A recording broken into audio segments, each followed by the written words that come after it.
there, YouTube. This is a video on this 12-inch Robbins & Myers 2-speed oscillating desk fan that I got today. I got it from the Antique Depot, which is the same place that I got the Vornado fan. And I bought it for $56, which is, I guess it's an okay price. I mean, it seems like maybe that might be a little bit overpriced for it, but it is a very nice fan, and I do like it. So I'm just going to go over a couple of features. Well, first thing I want to say is that one thing I did not notice when I bought this, or when I noticed when I was cleaning it up, this fan seems to be a direct copy of the GE standard fans with the rubber grommet mounting blade system. And I will get into that into detail with that a little bit later in the video. Anyway, it does have its original cord, and I'm pretty sure original head wire. Let's actually, we'll turn it to the side.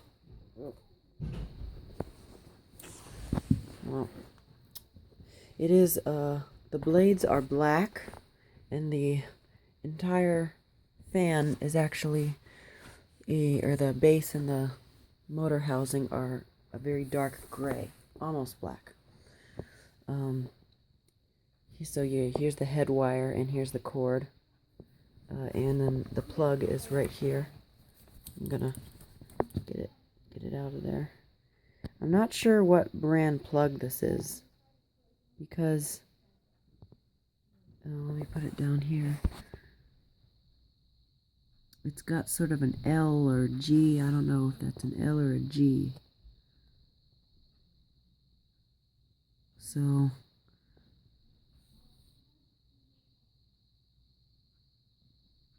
I don't know, is there anything in there? Oh, there is something in there. Let's see. It says Lowell or Lowell. Lowell.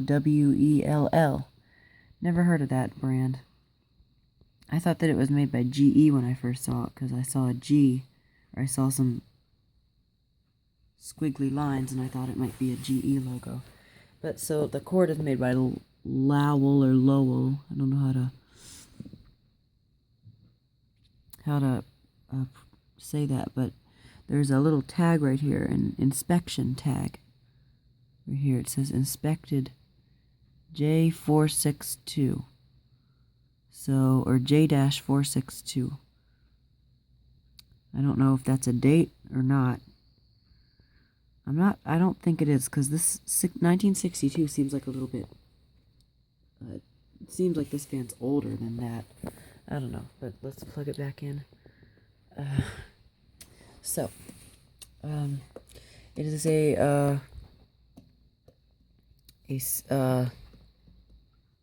really thin, I think this is aluminum, or maybe not, maybe it's stamped steel, thin base, and a relatively thin motor housing. So it's not a really nice fan, but it is a very good fan. I do like it.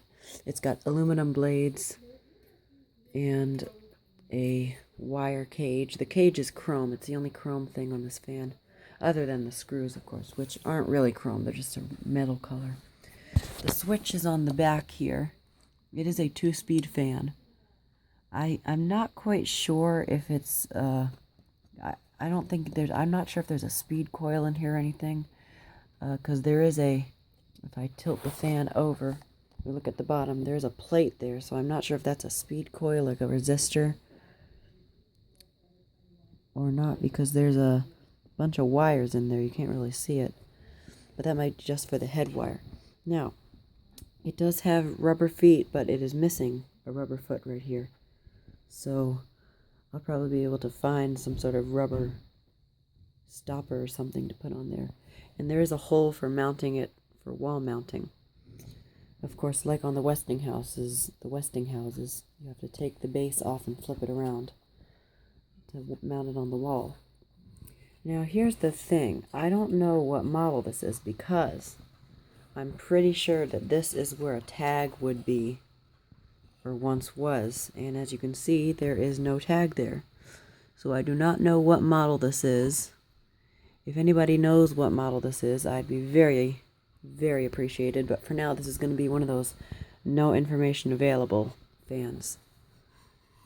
So let's tilt it back up on its top like that. Taking a look at the badge here, it says just Robbins and Myers. If I can get this to focus. There. Or, no, kind of. Okay, there he goes. Robbins and Myers. Oh my god. Robbins and Myers Incorporated, Memphis, Tennessee, USA. And it's just a, stamped steel, or I'm not sure, stamped steel probably, or aluminum badge. Now the blades. Now, like I said, this fan is almost like a direct copy of the GE, in that it does have a rubber grommet mounting system for the blades. This big centerpiece here is actually the rubber grommet. And what it does is it fits over that, and then there's a small portion that goes into there. So it's a lot like the GE. Not exactly the same. Because it's actually easier to remove the blade, I'm guessing, because of the very large the large head here. I haven't tried removing the blade. I didn't want to because I didn't want to mess it up. But yeah, the blades still do need to be cleaned a little bit. They are a little bit dirty. I think I might do that tomorrow. So yeah, there are no oil holes on it, so if I ever need to oil it, I'm probably gonna have to disassemble the motor. Then again, it's probably, since I have been chatting with people on Instagram and on Kick, and I found out that it probably has a GE motor in it. And the GE motors, they relied on grease from the oscillator to lubricate the motor, so maybe I might not need to take it apart. But anyway, the motor is almost the same as the GE. It has the oscillator gearbox up front, which was something that was very common in those, because like I said, the motor was lubricated by means of the grease from the gearbox. And to start the oscillation, you twist it this way. You twist it. Let me go back into the light here. To start it, you twist it clockwise. And to stop it, you twist it counterclockwise. Now, I first thought that I was missing a knob here, because it seems kind of strange that there's no knob on here. But I was informed that this is how they were from the factory. There is no such knob that goes on here. And then I said I might, maybe in the future, maybe make a knob for it. I don't know, because I just don't like having to get a screwdriver and turn the oscillation off. But I don't know. There's also like a rubber line right here. This is a rubber strip right here, kind of like in those seals that you see, like those door seals. Things that seal the door shut, like storm doors and things like that. So this is pretty neat. I like this rubber piece a lot. Yeah. There's a butterfly nut right there to hold the head in place. And, see, I already showed you the head wire right here, which I'm pretty sure is the original. It's cloth covered. I haven't had the need to replace it or anything. I mean, it works perfectly fine. So yeah, one thing I really like is these vents right here. The vents on the front of the motor. It looks really cool. If I can show you. Move it this way. Yeah, these vents right here. This piece. That looks so cool. I love that. So now, this fan is a 2-speed fan, like I said. I think I said that. Yeah, I did say that. It is a 2-speed fan. Oops, my fingers run away. It's a 2-speed fan. High speed, there actually is quite a difference between high and low. It's a very, very big difference between the 2 speeds. So, I guess we should go ahead and power it up. So, I'm going to turn the switch, and the first speed is high. And it is very quiet. I really like it. It's very quiet.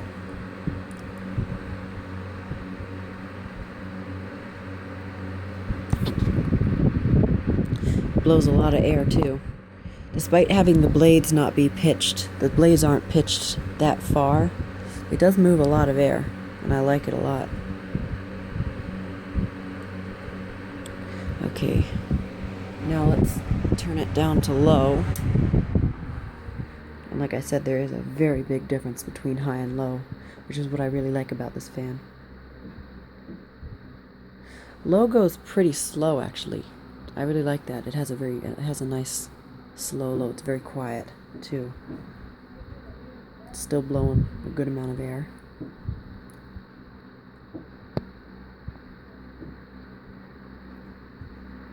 Okay, let's show you a side view here of it operating.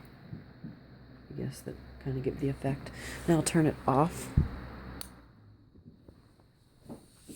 And the spin down time isn't great because I couldn't oil it that efficiently because, of course, the lack of oil holes. But I tried my best to oil it, and it did help because when I got it, it wouldn't spin. It didn't spin fast at all. It only spun about maybe like that fast. So it did help. So now what I'm going to do is I'm going to take my screwdriver and I'm going to twist the oscillation knob so that the oscillator is engaged. And now let's turn it back on high, this time with oscillation.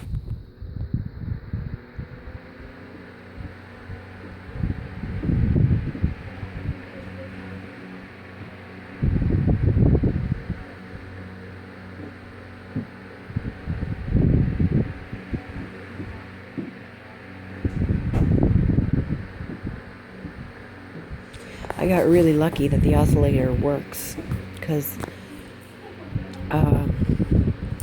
I've heard some people have had problems with these oscillators in the past. I mean, the knob being missing and things like that. But like gears being stripped. And actually, I've never had a fan where the oscillator had a gear stripped. I've never bought a fan that had that. Like, none of the fans I have had stripped gears or anything.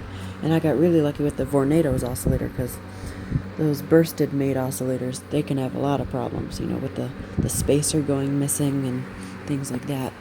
So, let's turn the fan down to low.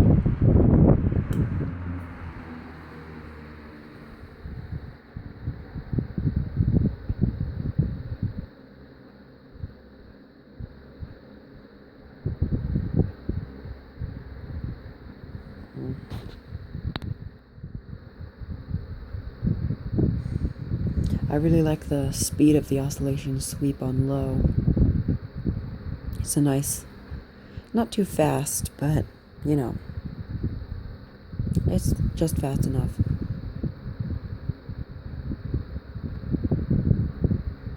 Let's give a side view here. Let's go to the other side where the lighting is better.